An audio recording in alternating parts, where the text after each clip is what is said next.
Hello friends, मैं कमल आपका फिर से स्वागत करता हूँ स्मार्ट टॉक इस नई वीडियो में। आज हम बात करेंगे एक बहुत ही इम्पोर्टेंट टॉपिक के बारे में जिसका हमारी जनरल लाइफ में बहुत ही ज़्यादा यूज़ है और इसके रिलेटेड क्वेश्चन आपके पास पेपर में 100% आते हैं। 2 या 3 क्वेश्चन आपको पक्का पेपर में मिलते हैं। कोई भी एग्ज़ाम हो सकता है वो, चाहे वो आपका स्टेट लेवल का हो या फिर आपका सेंटर लेवल का हो। तो कोई भी एग्ज़ाम हो सकता है, उसमें आपके पास पेपर में क्वेश्चन प्रॉफिट एंड लॉस वाले आपको 100% मिलते हैं। अब देखिए, प्रॉफिट एंड लॉस में हम जनरल लाइफ में भी आप इसको लगा के देख सकते हैं। जैसे सपोज करो आप किसी दुकान पे सामान लेने के लिए जाते हैं या फिर आपकी खुद की कोई शॉप है, तो आप किसी बड़ी दुकान से सामान ला के अपनी छोटी शॉप पे उसको सेल करते हो, तो वहाँ पे आप इस चीज़ का यूज़ कर सकते हैं। प्रॉफिट आपके पास कितना हो रहा है, फॉर्मूले लगा के आप वहाँ पे देख सकते हैं कि आपने इतने रुपए की चीज़ ली थी और आपने उसको इतने में सेलिंग किया है, तो आपको कितने रुपए का फ़ायदा हुआ है। ये चीज़ आप डे बाय डे भी निकाल सकते हैं, 7 डेज़ के पीरियड में भी निकाल सकते हैं, आप 1 मंथ के पीरियड में भी निकाल सकते हैं। डिपेंड करता है कि आप वैल्यूज़ क्या ले रहे हैं, मतलब आपके पास क्वांटिटी कितनी ज़्यादा है और कितनी आपके पास खपत हो रही है, मतलब कितने आपके पास जो कस्टमर है वो सामान लेने के लिए आते हैं। तो इसके ऊपर भी काफ़ी ज़्यादा डिपेंड करता है कि प्रॉफिट कितना ज़्यादा होएगा। तो सबसे पहले हम बात कर लेते हैं आज के इस सेशन की, जिसका नाम हमने रखा है प्रॉफिट एंड लॉस। तो चलिए स्टार्ट कर लेते हैं। सबसे पहले हम समझेंगे कॉस्ट प्राइस। कॉस्ट प्राइस किसे कहते हैं, तो चलिए स्टार्ट। देखिए, कॉस्ट प्राइस को बोलते हैं, हम हिंदी में बोलते हैं इसको क्रय मूल्य। अब मैं कॉस्ट प्राइस की बात करूँ, सपोज करो आपको शॉपकीपर कोई भी सामान है, जैसे टूथपेस्ट लगा लो आप। टूथपेस्ट आपको शॉपकीपर 40 रुपए का देता है, तो जितने पैसे का आपने चीज़ खरीदी है उसको हम कॉस्ट प्राइस बोलते हैं। अब उसमें दुकानदार को फ़ायदा हो रहा है, लॉस हो रहा है, उस चीज़ का हमें नहीं पता है, क्योंकि अगर वो दुकानदार हमें बताएगा कि हमें इतने की चीज़ ली थी और आपको मैंने इतने रुपए की दी है, तब आप उसको कैलकुलेट कर सकते हैं कि उनको फ़ायदा हुआ है या उनको लॉस हुआ है। तो कॉस्ट प्राइस हमें पता है कितनी वैल्यू हो सकती है, कोई भी हो सकती है। टूथपेस्ट आपने खरीदा सपोज करो 40 रुपीज़ का, आप उसको आगे सेलिंग कर देते हैं। एक सिंगल प्रोडक्ट को आपने 40 का खरीदा और उसको आपने 50 रुपए में उसको बेच दिया। जो बेच दिया जाता है उसको हम बोलते हैं सेलिंग प्राइस। सेलिंग प्राइस, विक्रय मूल्य। यानी कि कॉस्ट प्राइस हमारा होता है जिस प्राइस पे हम कोई भी सामान खरीद कर लेके आए हैं, और सेलिंग प्राइस होता है वो प्राइस जिस पे हम उस सामान को बेच रहे हैं। अब उस केस में आपके पास प्रॉफिट होगा या लॉस होगा, उसका भी आप अंदाज़ा लगा सकते हैं। आपके पास 2 फॉर्मूले होते हैं, एक प्रॉफिट का होता है, एक लॉस का होता है। अब देखिए, आपके पास प्रॉफिट कब होगा, बात कर लेते हैं प्रॉफिट की। अब देखिए, प्रॉफिट आपके पास कब होगा, जब आपका सेलिंग प्राइस ज़्यादा होगा कॉस्ट प्राइस से। सिंपल सी बात है, क्योंकि अगर आप कोई चीज़ थोड़े पैसों में खरीद के लेके आते हैं और उसको ज़्यादा पैसों में बेचोगे, तभी तो आपको प्रॉफिट होएगा ना। अगर आप उसको कम में ज़्यादा में लेके आ गए और उसको आपने कम में बेच दिया, तो आपका लॉस हो जाएगा। तो प्रॉफिट आपका तभी होएगा जब सेलिंग प्राइस है जो हायर होना चाहिए आपका कॉस्ट प्राइस से। मतलब आप 40 रुपए की अगर चीज़ लेके आए हैं, तो उसको आपको 40 से ऊपर की बेचनी पड़ेगी। 41, 42, 50 जितने की भी आप बेच सकते हैं, ठीक है ना। अगर वो 40 से नीचे की चली जाएगी तो आपके पास क्या है, लॉस हो जाएगा। तो सिंपली हम यहाँ पे लिख सकते हैं ना कि लॉस हमारे पास क्या हो जाएगा, अगर कॉस्ट प्राइस ज़्यादा हो जाए सेलिंग प्राइस से, ठीक है। लॉस हमें तभी होगा जब हमारे पास जो है कॉस्ट प्राइस हमारा ज़्यादा होगा सेलिंग प्राइस से। मतलब आप जितने का सामान खरीद के लेके आए थे, उतने की आपकी नहीं बिकी है और उससे कम की आपको वो बेचनी पड़ गई है, तो उस केस में आपके पास क्या है, लॉस हो जाएगा दोस्तों। अगर आपके पास प्रॉफिट परसेंटेज में गिवन हो, अभी तो सिंपली आपके पास प्रॉफिट आपने निकाल दिया, 50 रुपए की चीज़ थी 60 में बेच दी, तो आपने 10 रुपए का प्रॉफिट हो गया, ठीक है ना। और ऐसे ही आपको लॉस अगर करना है तो आप लॉस भी करा सकते हैं। जैसे सपोज करो, मैं आपको करके दिखा देता हूँ। कॉस्ट प्राइस आपके पास है 40 और सेलिंग प्राइस आपने कर दिया 50, तो आपको यहाँ पे जो प्रॉफिट है वो हो जाएगा 50 माइनस 40, यानी कि आपको 10 रुपीज़ का प्रॉफिट हो जाता है। वहीं अगर मैं बात करूँ लॉस वाले केस में, तो लॉस वाले केस में आप क्या करेंगे, आपने कॉस्ट प्राइस जो सामान खरीदा है वो 60 रुपये का खरीदा है और उसको आपने बेच दिया है 50 रुपये का, ठीक है। अब आपने खरीदा था 60 का और उसको बेचा 50 का, तो आपका क्या है जो लॉस हो जाएगा 60 माइनस 50, यानी कि आपको 10 रुपये का लॉस हो जाएगा। अगर यही वैल्यूज, ये तो अभी देखो क्वांटिटी वैल्यू है, कांस्टेंट वैल्यू आपको गिवन है, अगर यही वैल्यू आपके पास परसेंटेज में गिवन हो, ठीक है, अगर यही वैल्यू आपको परसेंटेज में गिवन हो जाए तो उस केस में आप फॉर्मूला लगाएंगे। देखिए पहला केस लिख लेते हैं सबसे पहले, if profit is given in percent, ठीक है, अगर प्रॉफिट आपको परसेंट में गिवन हो, मतलब 10%, 15%, 5%, 6%, कोई भी हो सकता है, तो आपका फॉर्मूला आएगा selling price is equal to cost price into 100 plus profit percent upon 100। बस ये आपको छोटा सा फॉर्मूला लगाना है। सेलिंग प्राइस आपने निकालना है cost price multiplied by 100 plus profit upon में 100। ये फॉर्मूला तब लगेगा जब आपको क्या है प्रॉफिट जो है परसेंटेज में गिवन हो, 4% का प्रॉफिट है या 20% का प्रॉफिट है या 15% का प्रॉफिट है, तो उस केस में आप सेलिंग प्राइस निकाल लेंगे cost price into 100 plus profit percentage upon में 100। इसी तरह से हमारे पास एक सेकंड फॉर्मूला होता है, अगर आपको लॉस गिवन हो, अगर आपको लॉस गिवन है परसेंट की फॉर्म में, यानी कि आपको 10% का लॉस हो रहा है, 20% का लॉस हो रहा है, 5% का लॉस हो रहा है, 2% का लॉस हो रहा है, तो कोई भी आपके पास परसेंटेज में वैल्यू गिवन हो लॉस की, तो उसके लिए सेलिंग प्राइस का फॉर्मूला हमारे पास क्या होएगा, selling price is equal to cost price into 100 minus loss percent upon में आ जाएगा हमारे पास 100। ठीक है दोस्तों, तो ये दो फॉर्मूले थे जिनको आप बहुत ही याद रखेंगे, ये आपके बहुत काम आएंगे जब भी आप एग्ज़ाम करने जाएंगे, कोई भी एग्ज़ाम, ठीक है, तो उसमें आपके पास बहुत हेल्प करेंगे आपको ये। चलिए हम थर्ड फॉर्मूले की बात कर लेते हैं।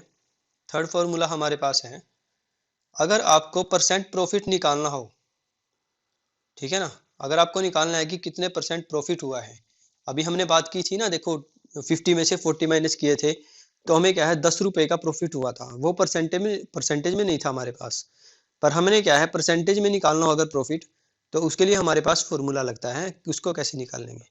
सबसे पहले परसेंट प्रॉफिट लिखेंगे और उसके बाद हम लिखेंगे यहाँ पे selling price minus cost price upon में कॉस्ट प्राइस इंटू 100। एक चीज का और ध्यान रखेंगे, प्रॉफिट और लॉस जो है वो डिपेंड करता है आपके कॉस्ट प्राइस पे, तो आप हमेशा नीचे जो है वो कॉस्ट प्राइस ही रखेंगे। इस चीज को आपने हमेशा ध्यान रखना है। परसेंटेज प्रॉफिट निकाल लेंगे या परसेंटेज लॉस निकाल लेंगे आप, तो आपने हमेशा नीचे कॉस्ट प्राइस ही रखना है, चाहे आपका लॉस हो रहा हो चाहे आपका प्रॉफिट हो रहा हो, डिपेंड करता है आप कितना परसेंट प्रॉफिट करते हैं। तो यहाँ पे हम परसेंट लॉस का जो फॉर्मूला लिखेंगे, अब देखिए लॉस कब होएगा, लॉस तो तभी होगा ना जब सीपी की वैल्यू ज़्यादा होगी एसपी से, सीपी में से एसपी माइनस करेंगे और नीचे कॉस्ट प्राइस और इसको मल्टीप्लाई कर देंगे 100 से। तो ये फॉर्मूले आपने बेसिक से आपने याद रखने हैं, इसके बेस पे हमारे पास काफ़ी सारे क्वेश्चंस आएंगे, हम उनको डिस्कस कर लेते हैं एक एक करके। तो चलिए स्टार्ट कर लेते हैं। चलिए हमारे पास फर्स्ट क्वेश्चन है। अब देखिए क्वेश्चन में क्या बोला है, by selling an article for 360 a man get 10% loss, यानी कि कोई पर्सन है जिसको आर्टिकल बेचता है, वो कोई भी सामान हो सकता है, वो 360 रुपये का उसको सेलिंग करता है और उसको जो है वो 10% का लॉस होता है। At what price should he sell it so that he makes profit of 20%। तो हमें बताना है कि उसको अगर 20% का लाभ कमाना है, प्रॉफिट कमाना है, तो उसको वह सामान कितने रुपए का बेचना होगा। ठीक है, अब देखिए हमने अभी अभी फॉर्मूले किए थे परसेंटेज के या फिर हमें कॉस्ट प्राइस के या सेलिंग प्राइस के, तो आपको मैंने वहाँ पे एक चीज़ बताई थी कि जब तक आपको कॉस्ट प्राइस नहीं पता होगा तब तक आप कुछ भी नहीं निकाल पाएंगे। सबसे पहले हम कॉस्ट प्राइस निकालेंगे कि एक्चुअली में वो वैल्यू जो है वो कोई भी सामान जो है उसने वो कितने रुपए का खरीदा था, तो उसके लिए हम फॉर्मूला लगाएंगे। सबसे पहले हम लिख लेते हैं हमें गिवन क्या क्या है यहाँ पे। सेलिंग प्राइस हमें गिवन है 360 रुपीज़ और हमें लॉस गिवन है 10%। क्लियर है, तो हम फॉर्मूला लगाएंगे selling price is equal to cost price into 100 minus loss percent और इसके अपॉन में कर देंगे हम 100। तो कॉस्ट प्राइस सेलिंग प्राइस हमारे पास है 360 is equal to cost price into 100 plus 100 में से 10 गए, यहाँ पे बचेगा हमारे पास 90 अपॉन में आ जाएगा 100। तो इसको सॉल्व करेंगे, थोड़ा सा सिंप्लीफाई करेंगे, 1 0 से 1 0, तो सी पी की वैल्यू आ जाएगी 3 0 3600/9। तो इसको हम काटेंगे 9 चौका 36, यानी कि वो जो सामान था हमारे पास वो एक्चुअल में 400 रुपये का था। ठीक है, अब 400 रुपये का वो सामान था तो उसने 360 में बेचा, तो उसको 10% का लॉस हुआ। अब देखिए हमें बताना है अगर उसको वही सामान कितने रुपए में बेचना पड़ेगा अगर उसको 20% का प्रॉफिट करना है। तो उसके लिए हम कॉस्ट प्राइस पे निकालेंगे। कॉस्ट प्राइस पे हमारे पास सेलिंग प्राइस कितना आएगा, सेलिंग प्राइस हमने उसको प्रॉफिट कराना है कॉस्ट प्राइस इंटू 20% का, तो कॉस्ट प्राइस इंटू 20% प्लस में और नीचे आ जाएगा 100। तो सेलिंग प्राइस हमारे पास आ जाएगा, कॉस्ट प्राइस हमारे पास 400 है, ये 120 हो जाएगा, अपॉन में इसको 100 कर देंगे, तो 0 से 2 0, तो आ जाएगा 12 चौके 48, यानी कि 480। यानी कि उस लड़के को या उस मैन को वो आर्टिकल 480 रुपये में बेचना पड़ेगा, तब जाके उसको 20% का फ़ायदा होगा।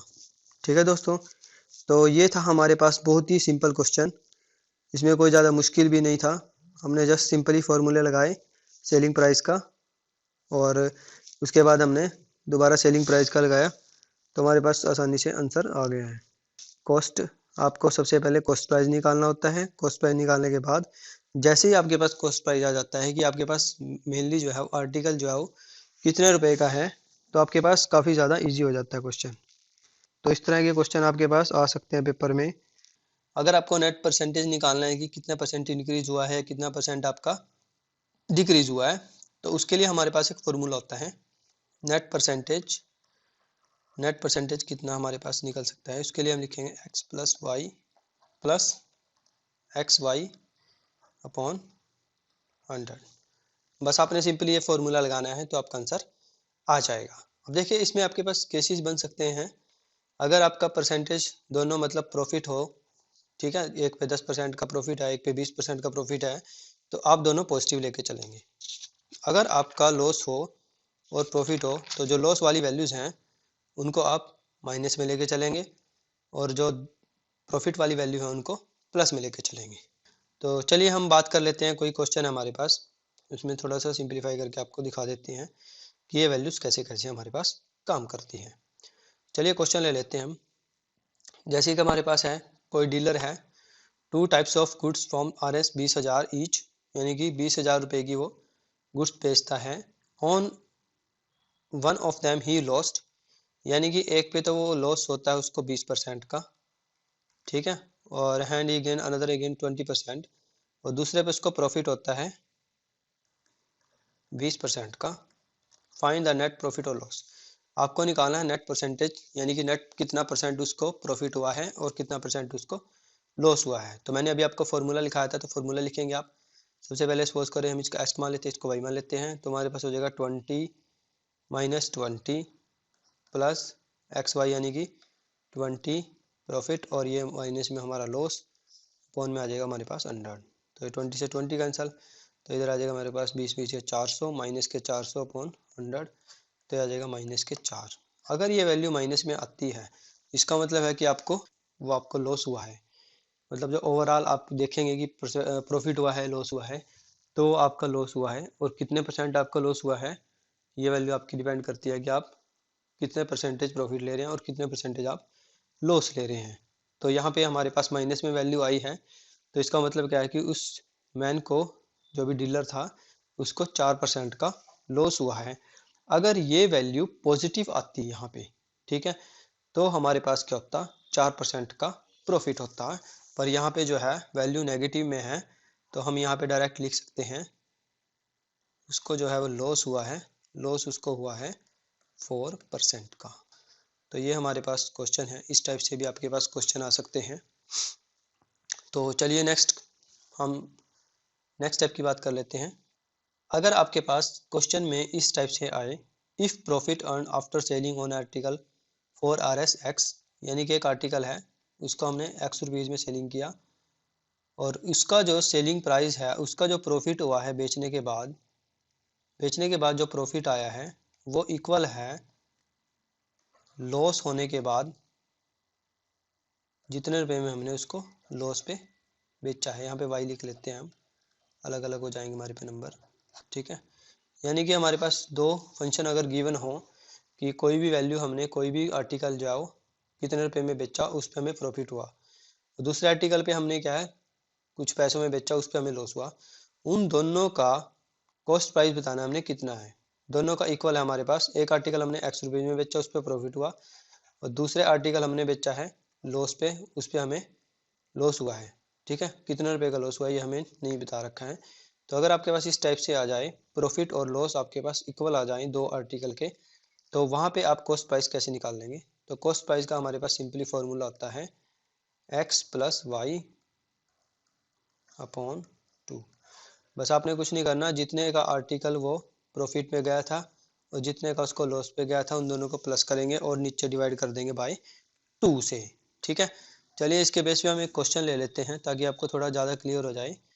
क्वेश्चन हमारे पास है if profit earn after selling an article for R S 1300, यानी कि जो सेलिंग प्राइस है किसी आर्टिकल का 1350 रुपये है, इज सेम एज लॉस, जिसका सेलिंग प्राइस है वो इक्वल है after loss selling for R S 1250, यानी कि एक और सेलिंग प्राइस है वो 1250 रुपये में बेची है, उन दोनों का जो प्रॉफिट है वो दोनों का लगभग सेम है, यानी कि जितना उसने इधर प्रॉफिट कमाया है वो इक्वल है उधर वाले लॉस के। तो ये सेम क्वेश्चन है वही, तो हमें कॉस्ट प्राइस निकालना है। तो कॉस्ट प्राइस के लिए आप सिंपली क्या करेंगे, दोनों को प्लस करेंगे 1350 और 1250 को और इसको डिवाइड कर देंगे 2 से। तो कॉस्ट प्राइस हमारे पास हो जाएगा 12 50 से 50 100, 12 और 13 और ये 26 हो जाएगा। इसको 2 से डिवाइड करेंगे तो आपके पास आ जाएगा 1300। तो कॉस्ट प्राइस जो है उस आर्टिकल की वो हमारे पास है 1300 रुपये। ठीक है दोस्तों, तो उस पर हमारे पास जो प्रॉफिट हुआ था पहले वाले में 1350 दिखाया गया है और दूसरे वाले में लॉस हुआ है तो वहाँ पे 50 रुपये का लॉस दिखाया है। ठीक है दोस्तों, तो आज की इस वीडियो में इतना ही।